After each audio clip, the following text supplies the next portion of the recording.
Good and toss morning friends, स्वागत है आप सभी का आज के हमारे हेल्थ सीरीज के एक नए एपिसोड में।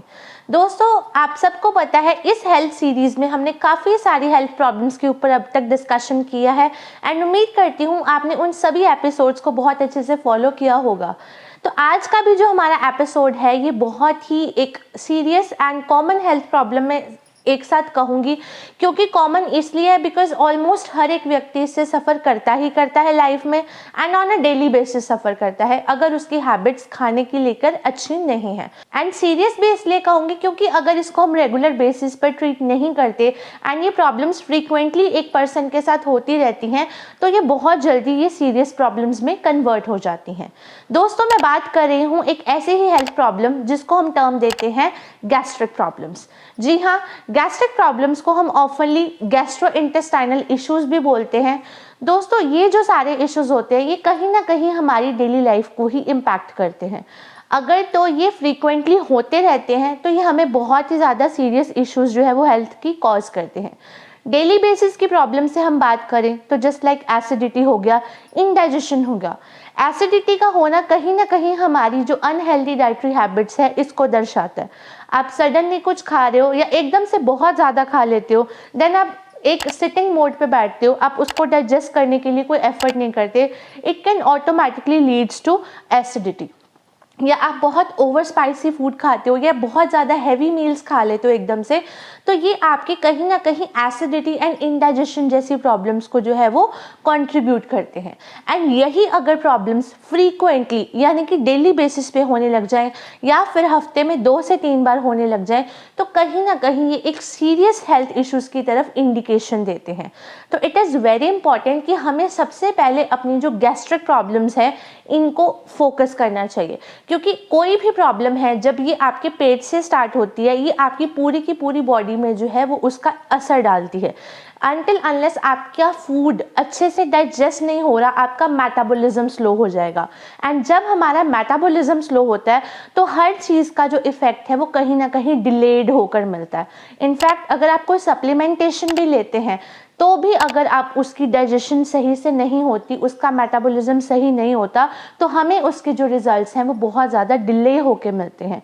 तो ये जो गैस्ट्रोइंटेस्टाइनल इश्यूज़ हैं ये बहुत डेली बेसिस से शुरू होके हमें बहुत ही ज़्यादा सीरियस प्रॉब्लम्स की तरफ जो है वो लेकर चलते हैं।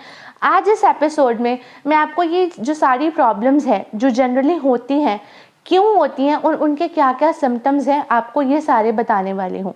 तो आज के इस एपिसोड को बहुत अच्छे से फॉलो करना, क्योंकि दोस्तों ये एक ऐसी प्रॉब्लम है जो कि हर व्यक्ति की लाइफ का हिस्सा है और हर व्यक्ति की जो डेली लाइफ है उसको बैडली इम्पैक्ट कर रही हैं।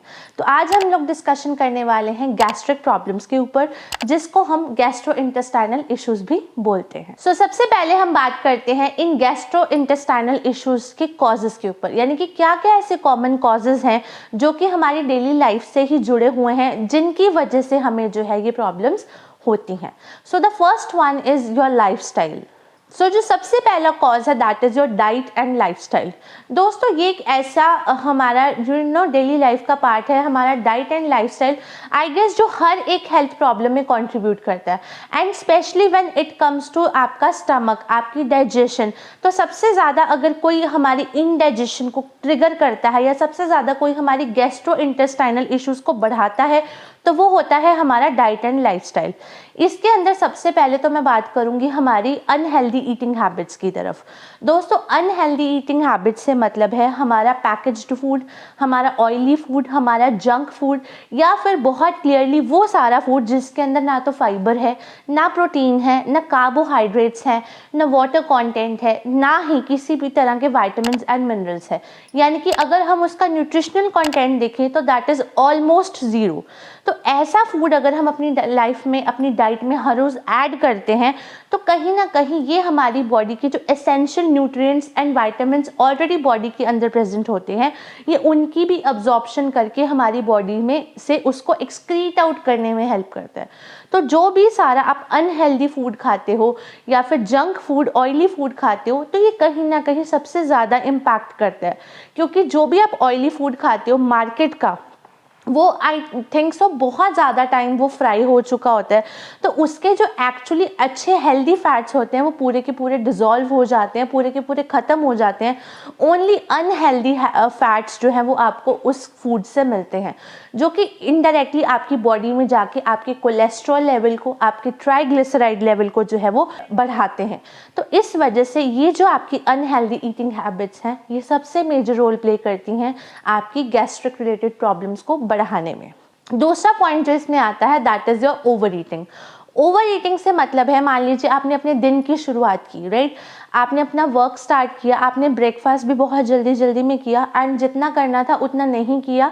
या फिर कई बार क्या होता है, हम जब बहुत फास्टली किसी भी फूड को खाते हैं तो हम ज़्यादा खा लेते हैं, and but the thing is कि जो फूड की डाइजेस्ट होने का प्रोसेस है उसको प्रॉपरली टाइमिंग नहीं मिल पाती, या वो उतनी अच्छे से हमारी बॉडी उसको डाइजेस्ट नहीं कर पाती।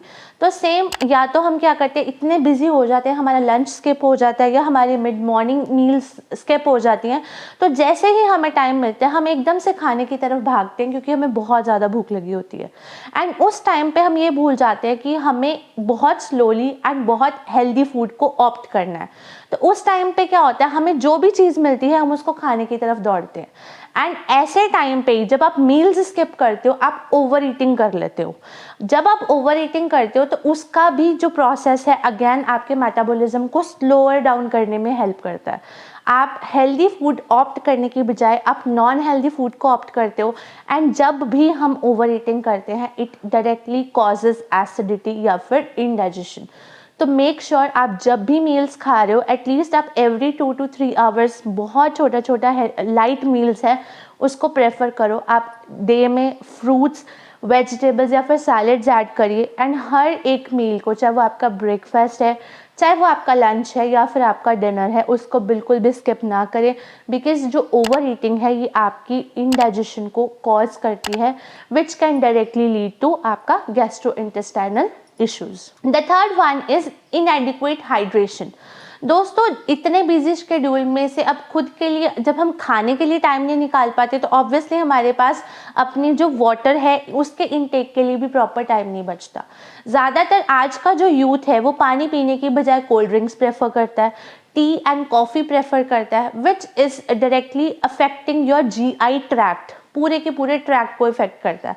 हम सबको पता है ये जो कोल्ड ड्रिंक्स आते हैं या ये जो कार्बोनेटेड ड्रिंक्स आते हैं ये हमारी बॉडी के लिए बहुत ही ज़्यादा अनहेल्दी हैं, क्योंकि इसके अंदर शुगर कंटेंट बहुत ज़्यादा हाई है।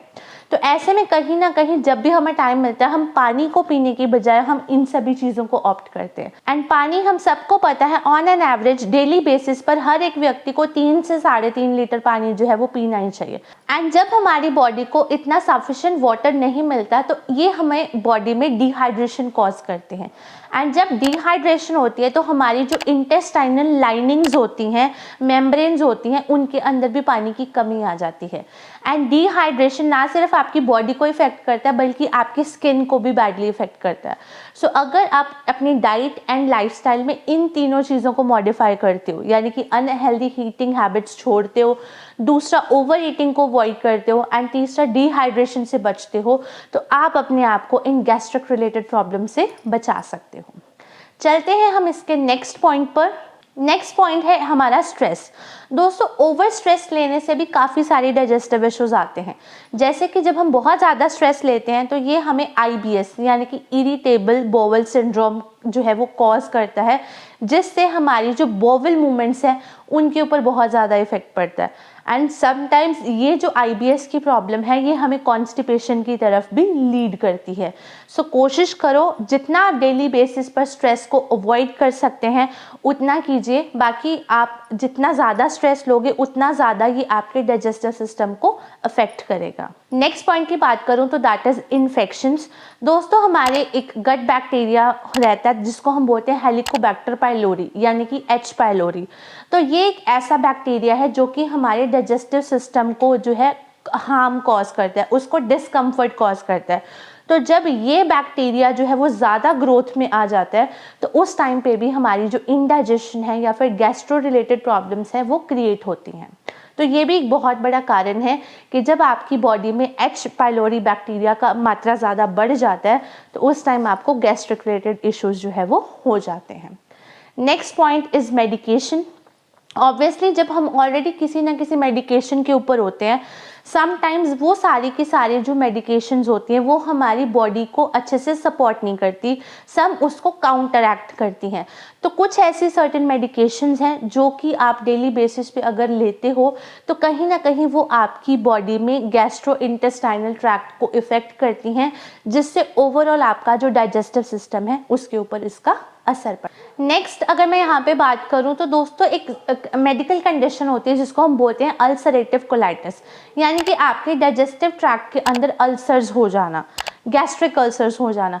अगर ये भी हमारी बॉडी में लंबे समय तक रहते हैं तो भी ये हमारे पूरे के पूरे डाइजेस्टिव सिस्टम को या डाइजेस्टिव ट्रैक्ट को और ज़्यादा इफेक्ट करते हैं, जिससे हमारा पूरा का पूरा गैस्ट्रो इंटेस्टाइनल ट्रैक्ट है वो अफेक्ट होता है, जिससे हम जो भी खाते हैं वो हमें डाइजेस्ट नहीं होता। इनफैक्ट उससे हमें जो है वो वॉमिटिंग्स जो है वो होने लगती हैं। आप कुछ भी खाते हो, इनफैक्ट आप पानी भी पीते हो, आपको सडनली जो है वो वॉमिटिंग्स होना स्टार्ट हो जाता है, जो कि आपकी पूरे की पूरी बॉडी को जो है वो for a time being affect करता है। आप बहुत ज़्यादा वीक फील करने लगते हो, आप बहुत ज़्यादा लो फील करने लगते हो, सडनली आप नॉर्मल पर्सन से एक फटीग की कंडीशन में जो है वो पहुंच जाते हैं। Next is lifestyle factors. Obviously दोस्तों जब हम बहुत ज़्यादा मात्रा में स्मोकिंग करते हैं या फिर अल्कोहल अब्यूज़ करते हैं तो भी ये कहीं ना कहीं आपकी जो इंटेस्टाइनल का पूरा सिस्टम है उसको अफेक्ट करता है, आपके लार्ज इंटेस्टाइन को, आपके स्मॉल इंटेस्टाइन को। जैसे जैसे आपके फूड की डाइजेस्ट होने की प्रक्रिया है या फिर मेटाबॉलिज्म का प्रोसेस है, ये सारी की सारी चीज़ों को बैडली अफेक्ट करता है। So for a healthy life हम सबको इस चीज़ का ध्यान रखना चाहिए कि जो भी बहुत ज़्यादा मात्रा में अल्कोहल का सेवन करते हैं या फिर स्मोकिंग करते हैं तो उनको अपनी लाइफ को हेल्दी करने के लिए इन सब चीज़ों को अवॉइड करना चाहिए।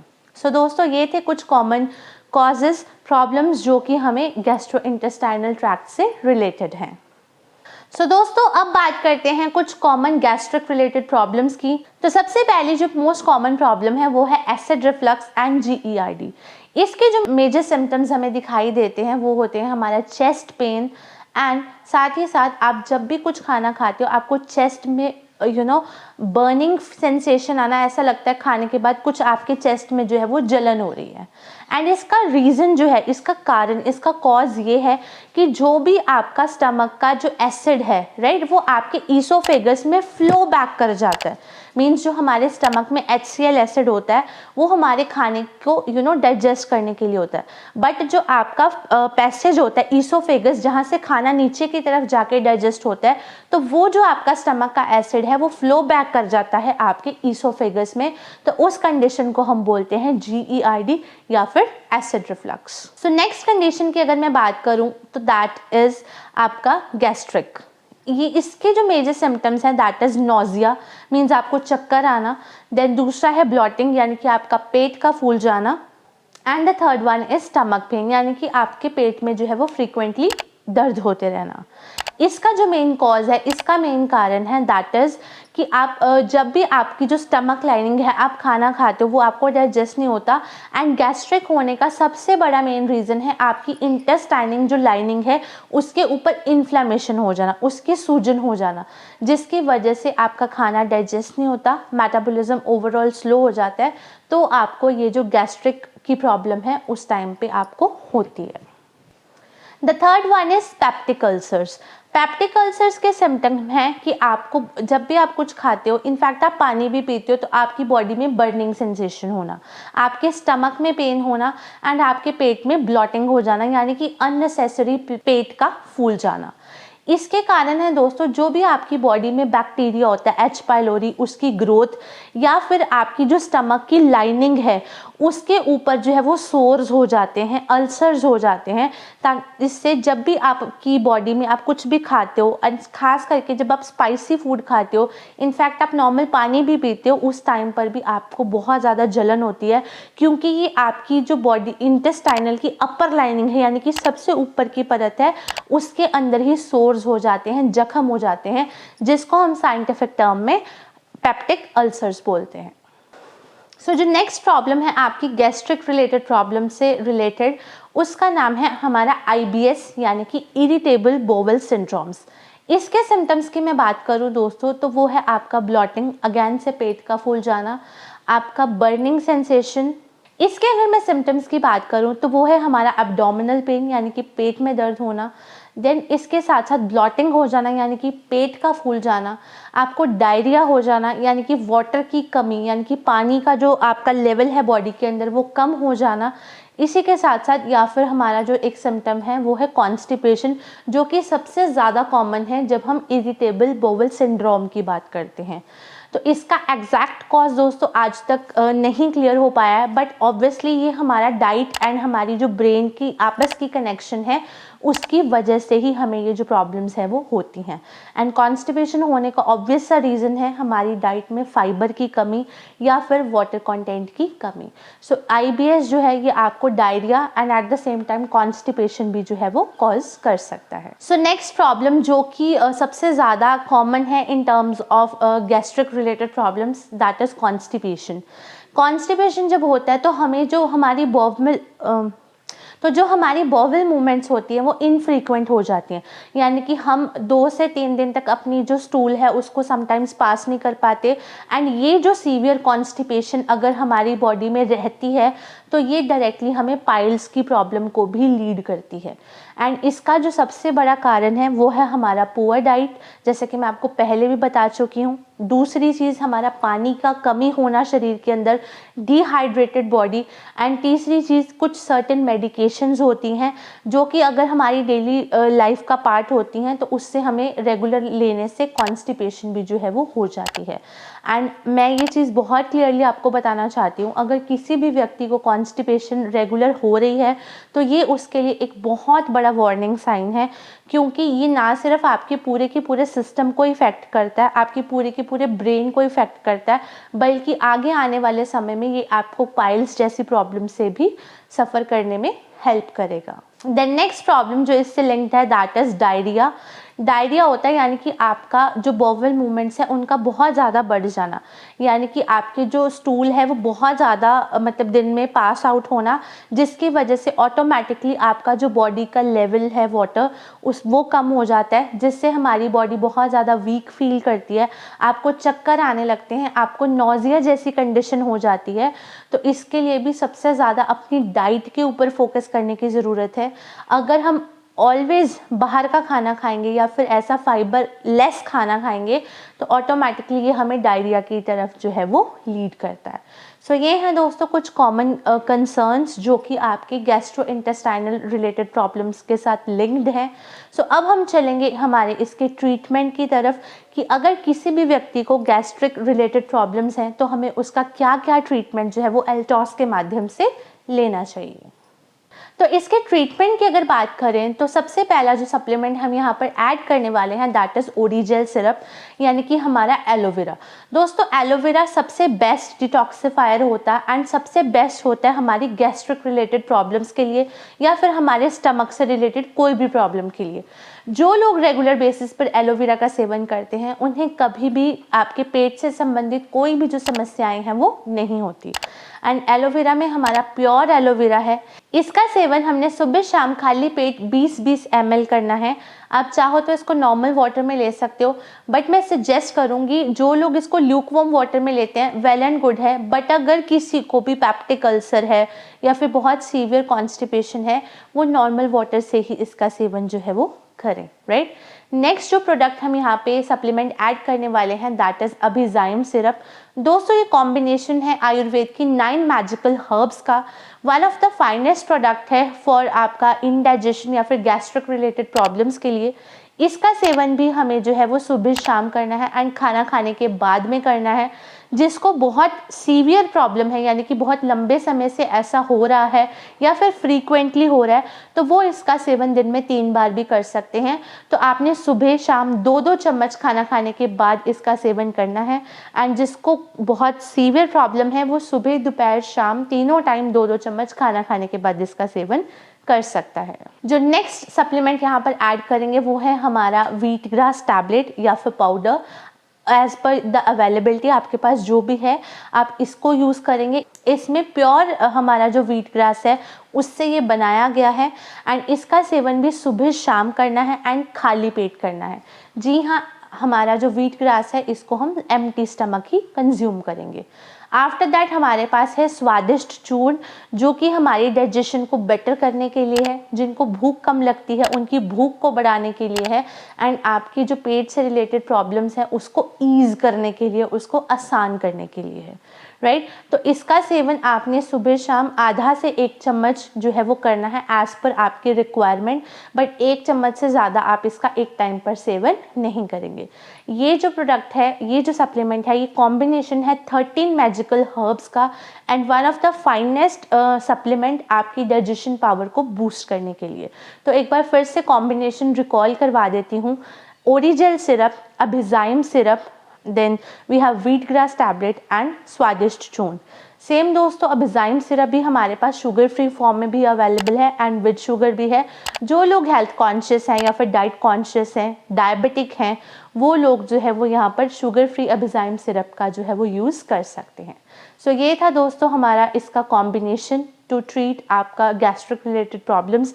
एंड जो व्यक्ति नॉर्मली अपनी जो गैस्ट्रिक रिलेटेड प्रॉब्लम्स से बचना चाहते हैं या फिर अपने स्टमक को हेल्दी रखना चाहते हैं, अपने जीआई ट्रैक्ट को हेल्दी रखना चाहते हैं, मैं उनको पर्सनली कहना चाहूँगी कि आप हर 3 महीने में एलोवेरा का सेवन ज़रूर करें एंड अभिजाइम सिरप का भी एवरीडे बेसिस पर खाना खाने के बाद ज़रूर सेवन करें।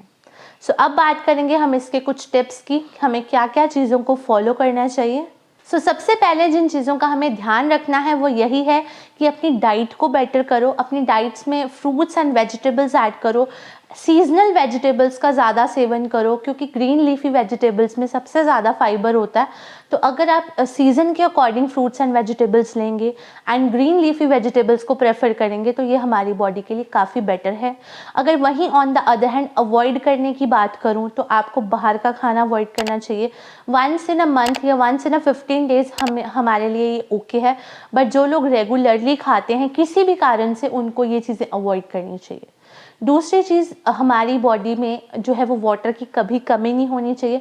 हमें ज़्यादातर पानी वाली चीज़ों का सेवन करना चाहिए।